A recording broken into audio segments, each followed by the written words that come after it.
नमस्कार दोस्तों, कैसे हैं आप सब। आशा करता हूं आप सभी सुखी व स्वस्थ होंगे। दोस्तों, मैं हूं एडवोकेट राजेश। स्वागत करता हूं आप सभी का एक बार फिर से आपके अपने YouTube channel secular finance TV पर। दोस्तों, क्या आप अनसिक्योर्ड लोन ना चुका पाना आपके जेल जाने का कारण बन सकता है? क्या अब अनसिक्योर्ड लोन डिफॉल्टर को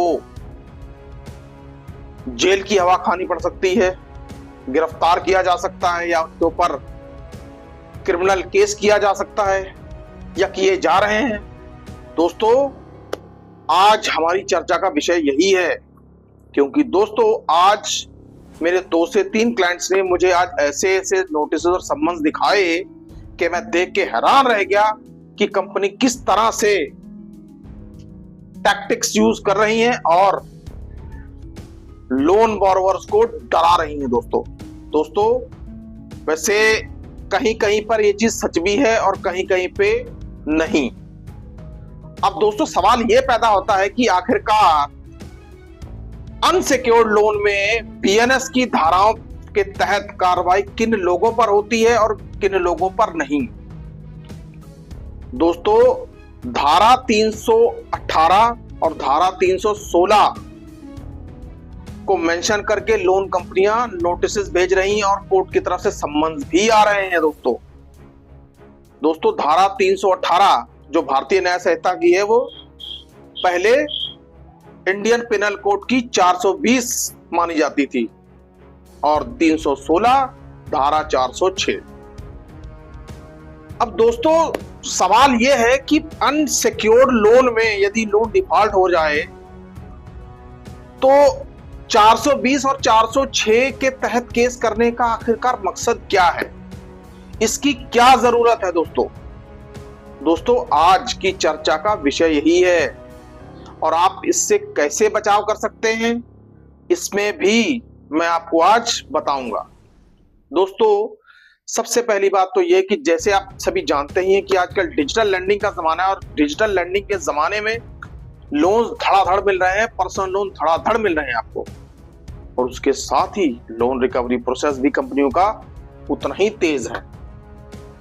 दोस्तों कुछ लोग ऐसे हैं कि जो एक लोन का डिफॉल्ट हुआ फिर दूसरे में फंस जाते, दूसरे से तीसरे में, तीसरे से चौथे में, मतलब कहते कहते वो लोग मल्टीपल लोन डिफॉल्टर बन जाते हैं दोस्तों। और फिर कंपनियों का वही recovery process, phone calls, recovery process, arbitration, मतलब ये सब चीजें शुरू हो जाती हैं दोस्तों, और आदमी बस इसी चक्र में गोल गोल घूमता रहता है दोस्तों। लेकिन दोस्तों आर्बिट्रेशन की बात तो ठीक है, या फोन कॉल्स की बात भी ठीक है, या रिकवरी एजेंट्स की बात भी ठीक है, लेकिन क्रिमिनल केस के नोटिसेस जो आ रहे हैं 318 और 316 वाले, और लोगों को ये कहा जा रहा है कि भाई जेल हो सकती है, गिरफ्तार किया जा सकता है, कैसे? दोस्तों सबसे पहली बात तो ये है कि अनसिक्योर्ड लोन यानी पर्सनल लोन हो या क्रेडिट कार्ड हो, इसमें किसी भी तरीके का क्रिमिनल केस नहीं हो सकता दोस्तों, क्योंकि लोन डिफॉल्ट होना अपने आप में किसी प्रकार का कोई भी जुर्म नहीं है।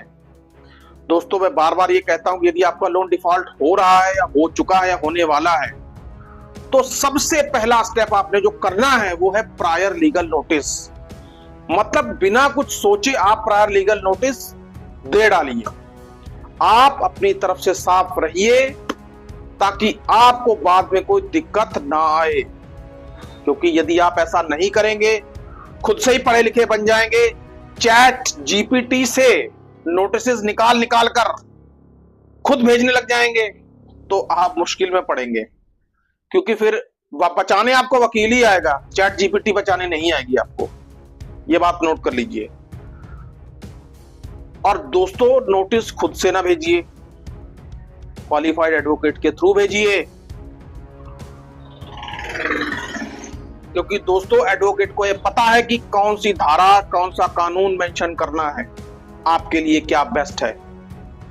आप खुद नहीं जानते कि आपके लिए क्या बेस्ट है, लेकिन आपका एडवोकेट जानता है कि आपके लिए क्या बेस्ट है। तो खुद वकील ना बने, किसी एडवोकेट के थ्रू प्रायर लीगल नोटिस और रिकवरी एजेंट्स के लिए इंटीमेशन लेटर जरूर बनवाएं। नंबर 1। दोस्तों, फिर ये जो नोटिसेस आपको आ रहे हैं 316 या 318 वाले, इनकी वैधता खत्म हो जाएगी यदि आपने प्रायर लीगल नोटिस दे दिया है तो। दोस्तों, और एक बात आपको मैं और बता दूं, 318 हो या 316 हो, इसमें इन धाराओं के तहत अनसिक्योर्ड लोन में पहली बात तो एफआईआर होती नहीं, या कानूनी केस, क्रिमिनल केस नहीं होता। अब इन धाराओं के तहत क्रिमिनल केस होता भी है। अब आप पूछेंगे कैसे? दोस्तों, जब आप लोन ले रहे होते हैं तो लोन लेते वक्त कंपनी आपसे क्या मांगती है? कंपनी आपसे कहती है आप अपना आधार कार्ड दीजिए, अपना पैन कार्ड दीजिए और जो भी इंफॉर्मेशन है वो भरिए। आपका आधार कार्ड और पैन कार्ड ठीक है तो कंपनी आपके सिविल के मुताबिक आपको लोन दे देती हैं। लेकिन दोस्तों, कई बार ऐसा होता है कि कंपनियां कई बार कुछ एडिशनल डॉक्यूमेंट मांग लेती हैं, आपकी सैलरी स्लिप मांग लेती हैं, या आपकी ऑफर लेटर मांग लेती हैं, या आपसे कोई ऐसा डॉक्यूमेंट जो आपको बाहर से बनवाना होता है। तो उस डॉक्यूमेंट्स में आप क्या करते हैं? उन डॉक्यूमेंट्स में आप हेरा फेरी करके कंपनी को दे देते हैं। दोस्तों, किसी स्टेज पे जब वो चीज पकड़ी जाती है तो सीधे सीधे 420 के लिए लायबल है दोस्तों। तो ऐसे लोगों को 420 का, ऐसे लोगों को बीएनएस की धारा 318 और 316 का नोटिस आना वाजिब है दोस्तों। कंपनियां फिर एक्शन लेती हैं।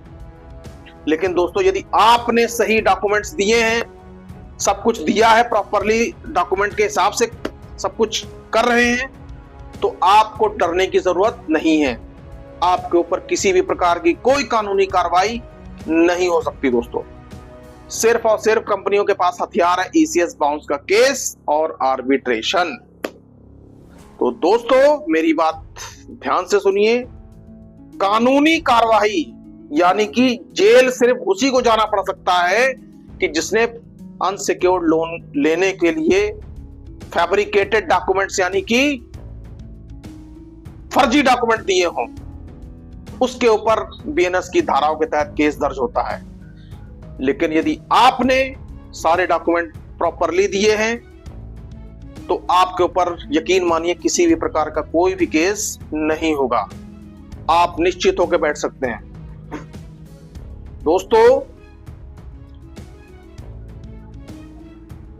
ज्यादातर केसेस में कंपनियां कानूनी कार्रवाई करने से बचती हैं, क्योंकि कानूनी कार्रवाई कंपनियों के लिए भी कम खर्चीली नहीं पड़ती दोस्तों।